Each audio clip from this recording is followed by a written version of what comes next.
जय सीताराम। भगवत प्रेमी मोर प्रिय श्रोता बंधु मानक पाई आज प्रसंग में पुणी थरे स्वागत ज्ञापन करुअछि।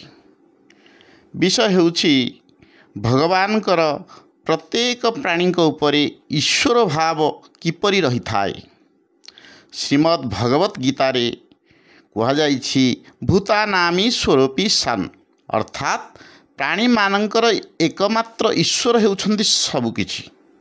जहाकु बुझा पड़े महान शासक होई मध्य भगवान अवतार समय छोट बालक रूप धारण करती। बालक रूप धारण कले मध्य तांको पाखरे तांको ईश्वर भाव अर्थात शासकत्व सामान्य भी न्यूनता आसे नहीं। जदि प्रभुंकर लीलावतार को आमे लक्ष्य करिबा, भगवान श्रीकृष्ण 6 दिनर होइथिबा बेले से पूतना भली राक्षसी को मारी देइथिले। सेतेबेले से पूतनार शरीर 2.5 योजन व्यापी और अत्यंत भयंकर मध्य थिला।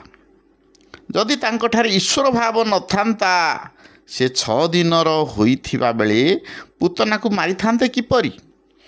भगवान 3 मासर होइथिबा बेले शकटासुर को 1 वर्ष बयस तृणावर्त को एवं 5 वर्ष बयस अघासुर को बद्ध करथिले।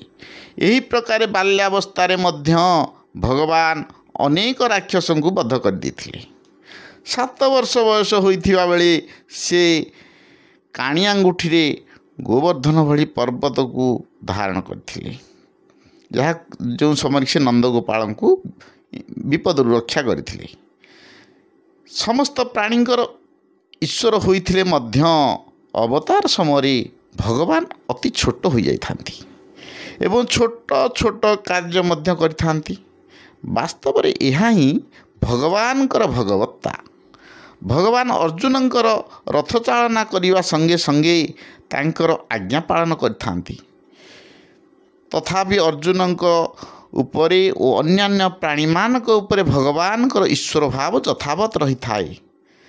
भगवान सारथी होई मध्य अर्जुन को गीता रूपक महान उपदेश देइथिले। भगवान रामचंद्र पिता दशरथंक आज्ञा उल्लंघन न करी 14 वर्ष वनगामी होइथिले मध्य दशरथ और अन्यान्य प्राणी उपरे भगवानकर ईश्वर भाव यथावत रहिथिला।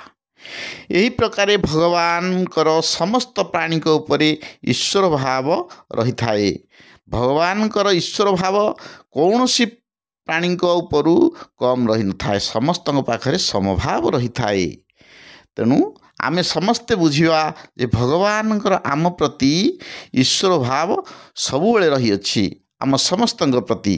तेणु आजिर प्रसंग को आमे एठी रखुछु।